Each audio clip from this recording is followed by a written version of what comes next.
Coming up on today's Locked On Senators, it's our first introduction into the 2024 NHL Draft. Yeah, Scott Wheeler tells us all about the plethora of defensemen that could be available for the Ottawa Senators and about all the talent that is in this year's draft class. Plus, Steve Staios had been an OHL GM for years. Scott tells us what kind of strategy he implemented at that level and if it could help us dictate of who he could be interested in this upcoming draft. That's all coming up on today's edition of the Locked On Senators podcast. It's your team every day. You're Locked On Senators, your daily podcast on the Ottawa Senators. Part of the Locked On Podcast Network. Your team every day.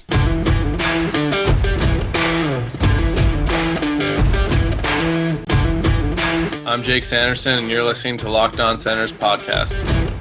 I'm Tim Stützle, and you're listening to the Locked On Senators podcast. Welcome inside episode 977 of the Locked On Senators podcast. I'm Ross Levitan on the outskirts of enemy territory in Winnipeg, Manitoba, alongside Brandon Piller up in the Blue Mountain. Today's episode is brought to you by Game Time.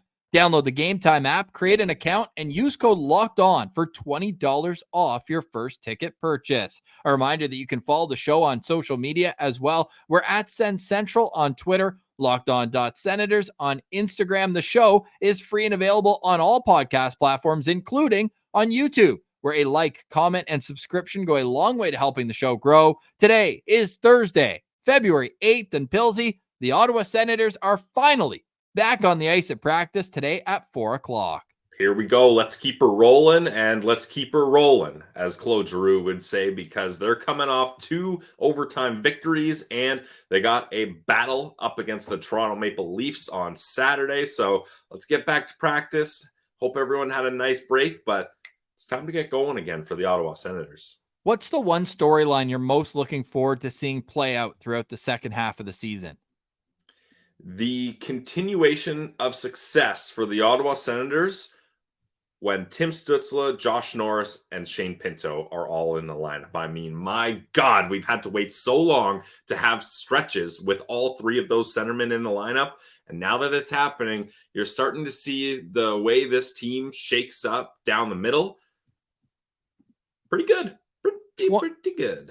28-2, I believe, is the record right now when all 3 of those guys are in the lineup. So great call there, Pilsy. But hey, look, this is the time of year where we start dipping our toe in. Look, all the midseason draft rankings are out after the World Juniors. Do you think it's too early, or is this a good time for a little draft talk? No, for a draft that could be as crucial as this one for the Sens, and the real wrinkle in this is brand new regime, new owner, new general manager, new scouting team.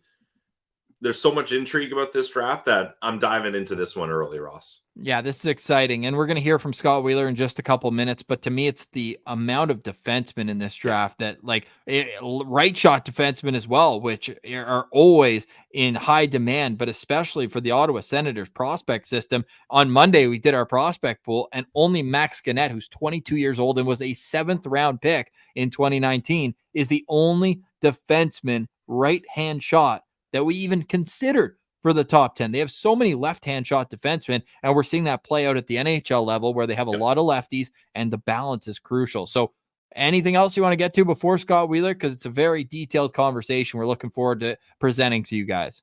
Yeah, anytime you can have Scott Wheeler talk about any draft, you're going to get hit with a lot of info. So let's let the expert lay out all the information here, Ross. That's coming up next. You're listening to Locked On Senators, your team every day. Today's episode is brought to you by new sponsor alert. Woo! Woo! Here we go. And that is Robinhood. Did you know that even if you have a 401k for retirement, you can still have an IRA? Robinhood has the only IRA that gives you a 3% boost on every dollar you contribute when you subscribe to Robinhood Gold. But get this, now through April 30th, so you got lots of time, Robinhood is even boosting every single dollar you transfer in from other retirement accounts with a 3% match. That's right, no cap on the 3% match. Robinhood Gold gets you the most for your retirement thanks to their RIA with a 3% match. This offer is good until April 30th. Get started at robinhood.com/boost. Subscription fees apply. And now for some legal info, claim as of Q1 2024, validated by Radius Global Market Research. Investing involves risk, including losses. Limitation applies to RRAs and 401ks. 3% match requires Robinhood Gold for 1 year from the date of first 3% match. Must keep Robinhood IRA for 5 years. The 3% matching on transfers is subject to certain terms and conditions. Robinhood IRA available to U.S. customers in good standing. Robinhood Financial LLC member SIPC is a registered broker dealer. Check it out today, guys. Robinhood. Today's episode is also brought to you by Indeed. Indeed it is. And when you're looking at drafting your fantasy team, do you ever wish you could do the same with your business team? If you're building a roster to win, you need Indeed. Indeed is the hiring platform where you can attract, interview, and hire all in one place. So forget spending hours on multiple job sites looking for candidates with the right skills. You can do it all with Indeed. And you don't have to wait either. Indeed's US data shows that over 80% of Indeed employers find quality candidates whose resumes match the Indeed job description the moment they sponsor a job. And with Instant Match, as soon as you sponsor a post, you get that short list available to you and you can invite them right away to apply. Indeed does all the hard work for you. So sponsor a job and boom, Instant Match shows you candidates whose resumes with Indeed fit your job description immediately after you post. Join over 3 million businesses worldwide that are using Indeed right now to hire great talent fast. Indeed knows when you're growing your own business, you have to make every dollar count. And that's why with Indeed, you only pay for quality applicants that match your must-have job requirements. So right now, visit Indeed.com/lockedon to start hiring. Just go to Indeed.com/lockedon. Indeed.com/lockedon. Terms and conditions apply. Cost per application pricing not available for everyone. Need to hire? You need Indeed. Now let's get to our conversation. Here is Scott Wheeler. All right, we now welcome on a friend of the show who is now on the podium of all-time guest appearance. For the 9th time, we welcome from The Athletic, the scouting expert, Scott Wheeler. Welcome back, sir. How are you doing today? I'm doing well. We're going to hit double digits soon. That's a big number. It's a huge number. Sounds like a farm to fork delivery if I've ever heard of one. But hey, Scott, we appreciate your insight. And honestly, this feels a little early to be going into the 2024 NHL draft. But with the way things have gone for the Ottawa Senators this year, and hey, look, it's the last in-person draft. The way we've come to love the draft, we're making the trip down to Vegas. You're going to be there. It's the end of what hopes to be us caring so much about the NHL draft. But Scott, what's interesting for us Sens fans here is new regime. We can't pinpoint, oh, that's an Ottawa Senators player anymore because we're not quite sure. But to give me the overall view of the 2024 draft, is it a strong draft? Where's the strengths? Where's the weaknesses? I will say too, before getting into that, they were previously maybe the easiest or among the easiest teams in the league to identify, right? We knew they liked the athletic, hardworking character types. Like that was their mold. They wanted everybody to work and get after it. So maybe there's a shift now. Maybe you'll see some new player types sort of enter the system, and I think it would be good for them. As far as this draft goes, I mean, Macklin Celebrini, nobody needs me to introduce Macklin Celebrini at this point. He's a legit number 1 overall pick. He's not Connor Bedard or Connor McDavid, but he's right there in that next echelon. He's not Juraj Slavkovsky? No, he's certainly not Juraj Slavkovsky. He's we're talking about a very different tier. But no, he's a legit one. And then after that, the story of this draft is going to be the defenseman. And it's been a long time since we've talked about a draft that way, especially at the very top. You really have to go back to 2012. 2012 was kind of the year of the defenseman. There were 6 or 7 D taken in the first 13, 14 picks. That you look back on that draft, really the forwards that did get taken, Alex Galchenyuk, Nail Yakupov, it was an ugly year for forwards. You look back, it's Hampus Lindholm, Matt Dumba, Morgan Riley. Those were the names that emerged from that group. I think we'll be having, obviously, I think Celebrini is going to be a heck of a lot more than Yakupov did. But after Celebrini, we're going to be having a conversation about this draft in retrospect as a maybe not an all-time great draft on the blue line, but a very high-end draft on D. There are 6 defensemen in my top 12. I have a true top 12 in this group. 6 of them are defensemen, and I think 4 or 5 of those guys have a chance to be first pairing types. So it's in terms of premium position on the blue line, there's some real quality there. Yeah, there's some defensemen that I think Sens fans will be very interested in. But before we get too specific, I do want to kind of touch on what you mentioned there. Like, everybody that followed the Sens drafting patterns, you knew what type of players they were going for, but that was under Pierre Dorion, Trent Mann, and the old regime. Now with the new era coming in here, is there a different avenue or a new classic Sens type pick you feel like they should start targeting to kind of counter all the big left shot defensemen or the hardworking kind of high character guys? Like, is there a different direction you'd like to see this scouting staff go moving forward? Well, I'd like to see them infuse some skill into that group. And I'm not talking about going out and getting an Eric Brandstrom type that never really hits and never really shows that skill at the NHL level that he'd shown it at lower levels. I'm talking about betting and swinging on some real high upside guys. Like if you're talking about this draft, there are players like Zane Parekh that the other group never would have touched.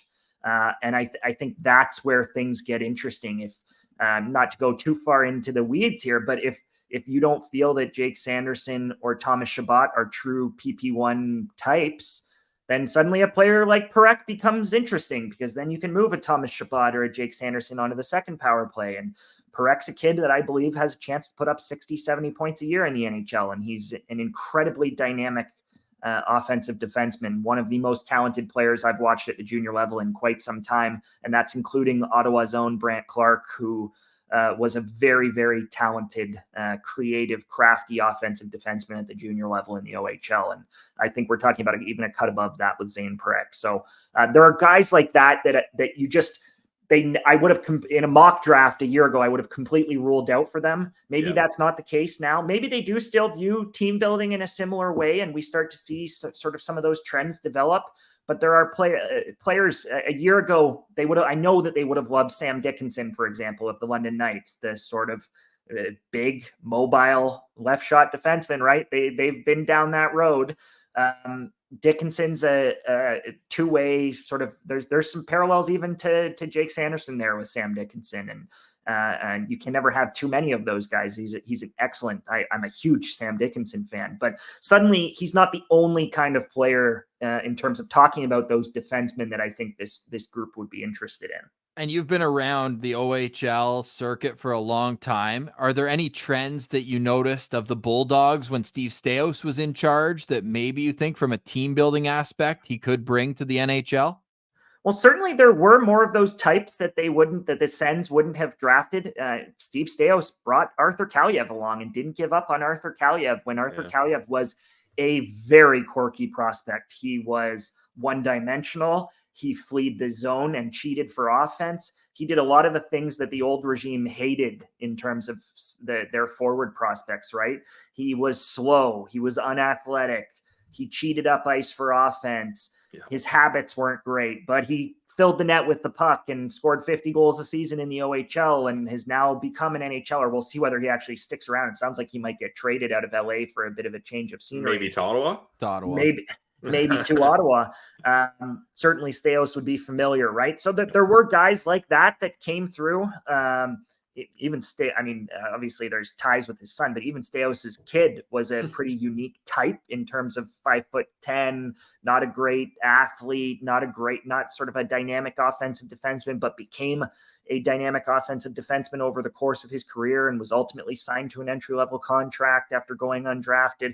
There were success stories, development success stories. Arbor like Jacki, hate to say it, but Arbor Jacki, absolutely. Arbor Jacki was a player that they hit on, that they developed into a stud, right? So, certainly the Kitchener Rangers played a part in Arbor Jacki's development as well, but They believed in him. They went out and sought him. So there was some unique player types there. I don't think he had a sort of mold, if you will. Even in some of the guys, I mean, they brought in Mason McTavish and that, but even a guy like Logan Moore. Just do that again. Yeah. Just go get even a guy like McTavish. Logan Morrison, who obviously also played for the Ottawa 67s. Logan Morrison was written off by NHL clubs. He was slow. He didn't have enough pace.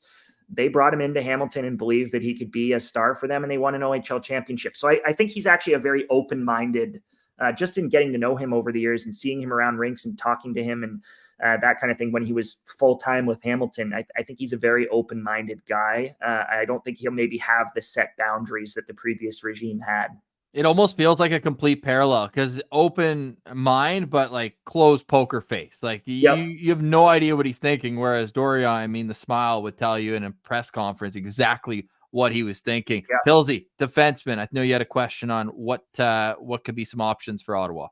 Yeah, so I think at least myself and most Sens fans would probably agree the targeted position for this draft should be a right shot defenseman. They have an abundance of left shot D in the NHL, and they need someone that they can draft and develop that can be a solid player on the right side. Now, you already mentioned your second ranked right-hand shot defenseman in Zane Perrick there. So I want to go to someone that interests me, and maybe if the Senators do what they usually do and make a meaningless push at the end of the year and ruin their draft position, maybe this guy would be more in their target, and that's Carter Yakemchuk. I hope I'm saying that right.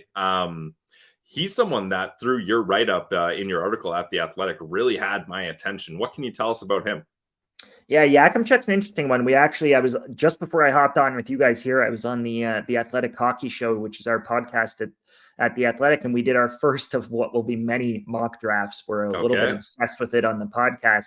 And in the mock draft, a lot of the big D went early, as always happens at the draft. And I took Carter Yakemchuk for the Sens. The right shot, obviously, is a nice call, Pilsy. There we go. The right shot is obviously a huge part of that. He's got size, 6'2", 6'3" kind of kid. Big time point shot and talent in terms of the offensive side of the game. He might score 30 goals in the WHL this year, which for a defenseman is unheard of at that level. Guys like Matt Dumba, some of the top D that have come through and scored 15, 20 goals in that league, never even sniffed 30, right? So Josh Morrissey, you go down the list, right? So it's been, from a goal scoring perspective, pretty unique player, likes to jump off the line, aggressive at both ends. He's not a great skater. And as a result, when he plays really aggressive defensively and tries to bump guys or close gaps or finish a check, he can make mistakes. Like there is an element of mistake making that comes with Yakemchuk's game defensively, but he's a competitive kid. He plays hard. He's physical. He'll battle on box outs and in the corners. It's not that area of his game defensively that's the issue. It's more the decision-making and the reads. Offensively, for a 6'3" kid, really, really talented. Like, he can handle the puck. He beats guys one-on-one. He scored some highlight reel goals in the WHL. And then the shot and the ability to put the puck in the back of the net is obviously pretty unique as well. So really interesting defenseman. Of that group of six that I talked about, he's sixth on my list. So he's kind of the back half of that list, but still a top 10 consideration guy for me.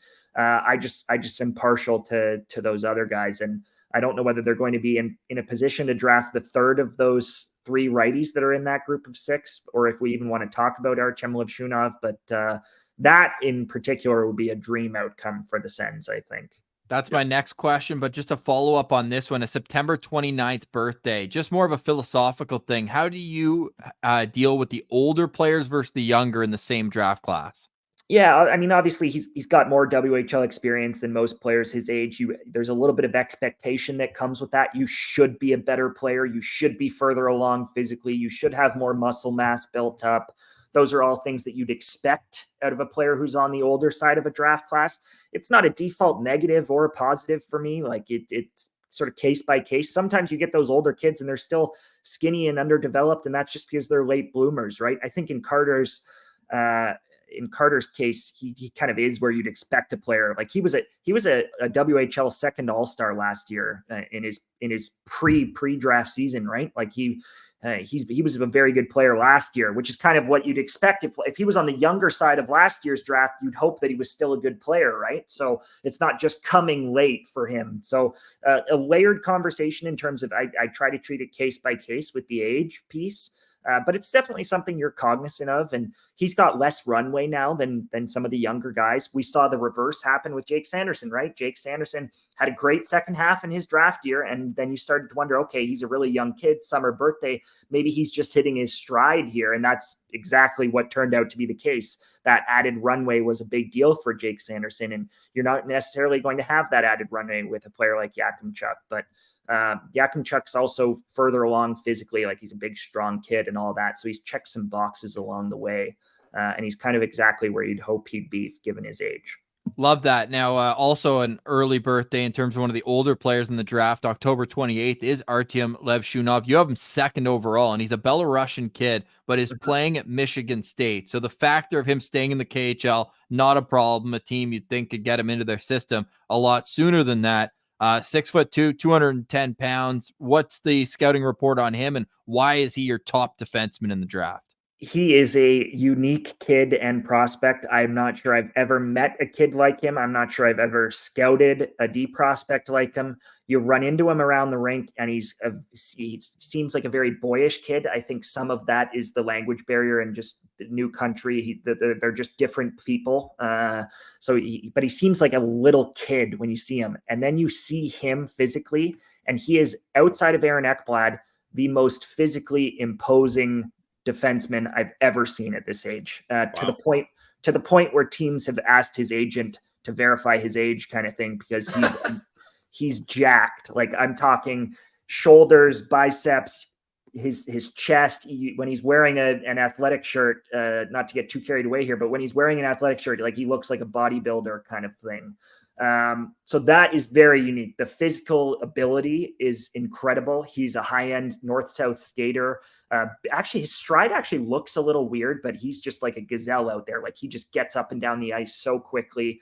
He plays with an immaturity as well. Like, he just wants to be everywhere, making plays. He's constantly joining the rush. He probably joins the rush as sort of a fourth forward with his skating a little bit too much, but he tracks back with his skating. Just a very unique player. I think he's the full package. I think he's got a chance to be a fascinating player in the NHL with how big and strong he is, with how he skates. He's actually had to tone it down in practices at Michigan State because his teammates try to hit him and he just dummies them, kind of thing. Like, he's just a bit of a man-child, and his game reflects that. He's got tons of skill. The decision-making and the reads, I'm not sure he's ever going to be the smartest player out there, but got all of the makings of a top-pairing defenseman in terms of tools that you look for. So really, really excited about what he becomes, because I think the sky's the limit for him in terms of potential. Hope you're enjoying our conversation with Scott. We'll get right back to it, but first, a word from one of our favorite sponsors. Oh yeah, it's Mary J's Dispensary in Ottawa. It started off with three best friends making a life-changing decision, and through hard work and dedication, they have achieved that. They got 4 stores in the Ottawa area. Ottawa locations are Riverside South, Orleans, Greeley, and Russell. Mary J's got to 4 stores because they offer the best and newest products in the market, and they're adding new stuff to their menu every single week to keep it fresh. So whether you're a rookie looking to dip your toes in and need some advice, or you're a grizzled vet that already knows what you want and you want to be in and out of there quickly, Mary J's can help you out. They got competitive pricing. In fact, they will price match any store in Ottawa. That means you are guaranteed to get the best price around when you shop at any of Mary J's 4 locations. But you can have great stuff and great prices, but you need good service. That's why Mary J's has the best and friendliest bud tenders who are always ready to assist you. In fact, one of the owners, Dashi, diehard Sens fan, absolute beauty, is usually at one of those 4 locations. So go to one of the stores, say what up to Dashi, and pick his brain about the Sens and all the newest, greatest products they have to offer at Mary J's Dispensary. Check it out today, guys. Mary J's Dispensary.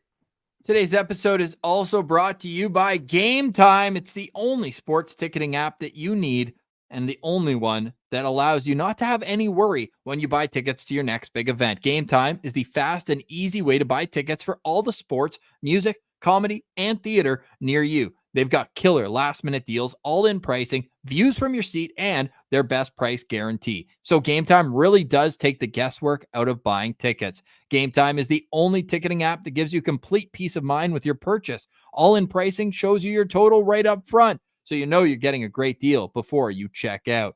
Game Time guarantee means you'll always get the best price too.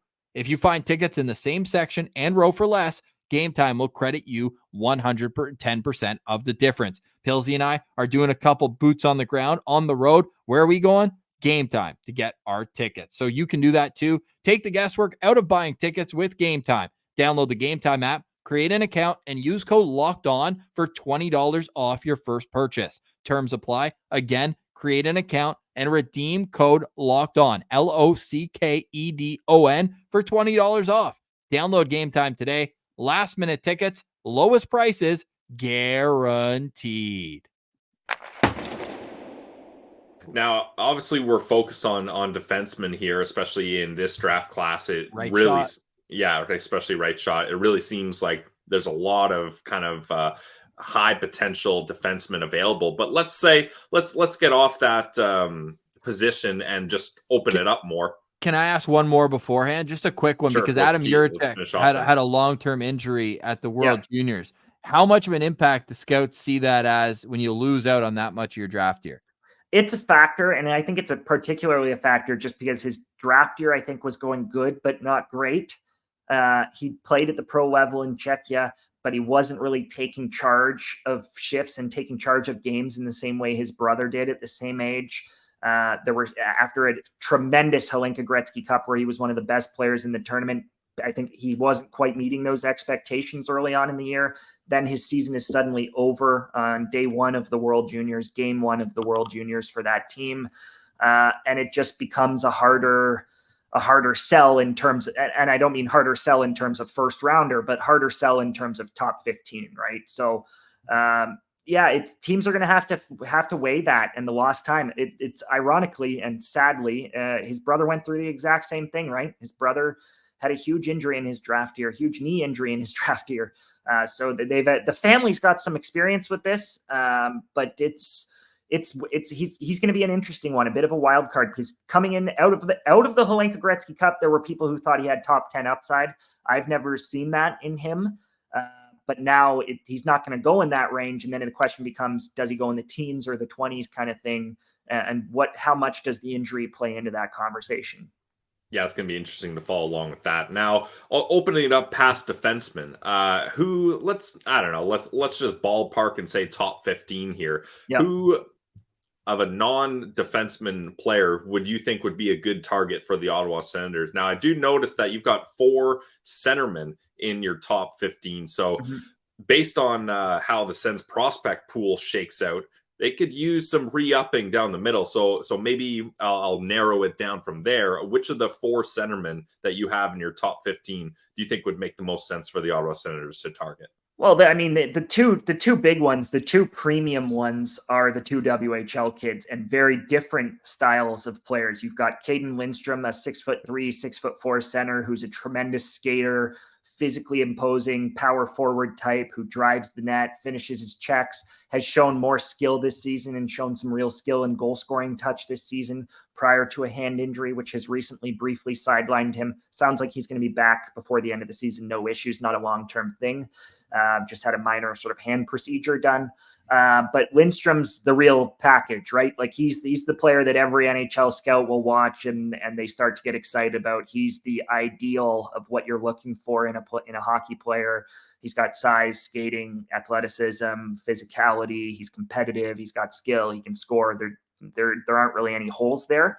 And then you've got Berkeley Catton, who is a 5'10" center, but outside of being 5'10" is an extremely projectable player and actually a player for his size. Typically, if you're a 5'10" center, there's a lot of divide in conversations amongst NHL scouts about you. Not the case with Berkeley Catton.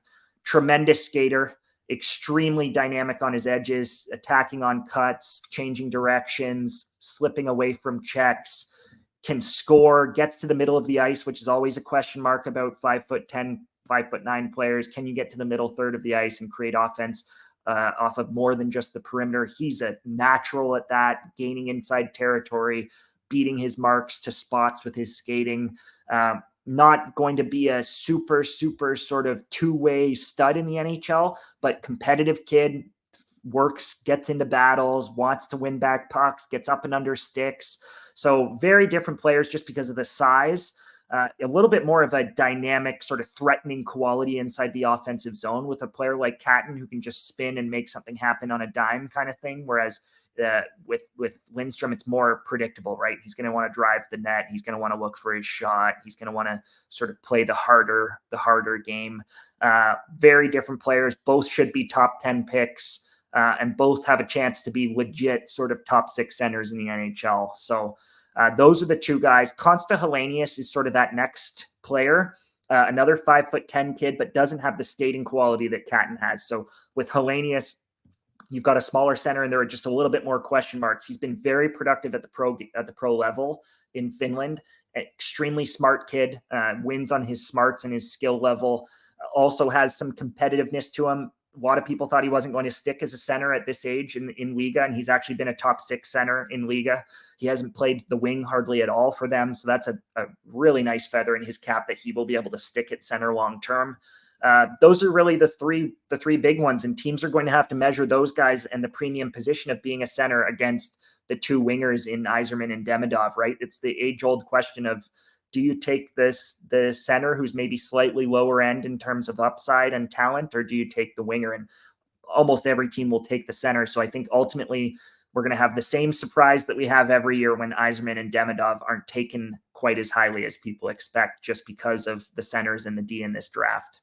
What a breakdown. My goodness, that was awesome, Scott. And this is all as the consolation prize for whoever doesn't get the number 1 center available, Macklin Celebrini, who you can lock and key as the first pick in this draft. You can go read all of Scott Wheeler's top 64 here, and there's more coming. In March, another top 64. And then after the World Under-18s, a top 32, all leading up to the final top 100 released in June. As I've said before, it's worth the price of subscription at The Athletic, so make sure you're following along. And Scott's been a great friend of the show for over 3 years now, and his insight is very much appreciated. Scott, final question from me. Look, if the Ottawa Senators are drafting early in the first round, then they're going to have 2 picks pretty close together. If they keep Boston's towards the end of the first round and their own early in the second, maybe a couple names that could be on radars going forward as a late first, early second option for the Ottawa Senators. Yeah, if we're talking about centers, the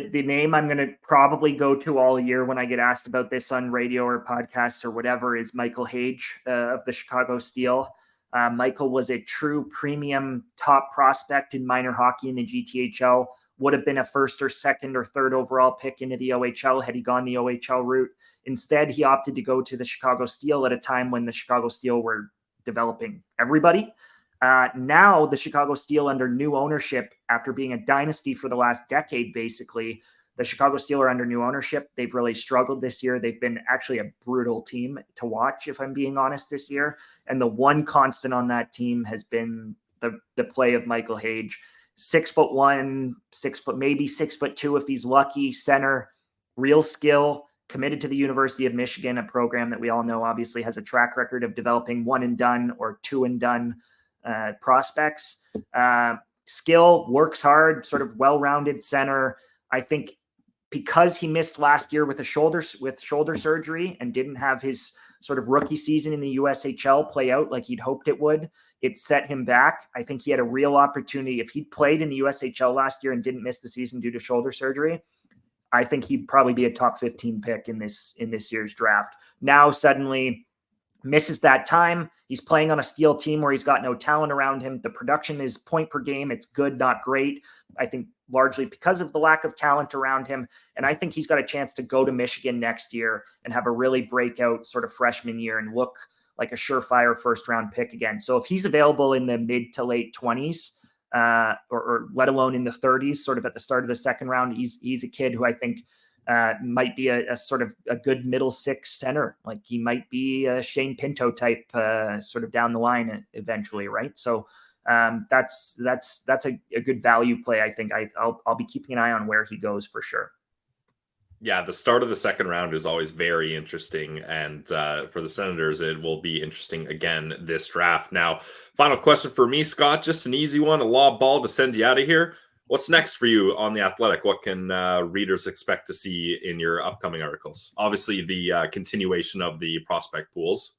Yeah, the prospect pool rankings will be it. Really, my sole focus for January, the end of January here, and then into February. And after that, we're going to be right into U18 Worlds and Mem Cup and Frozen Four and all that's around the corner. So I'm looking forward to that.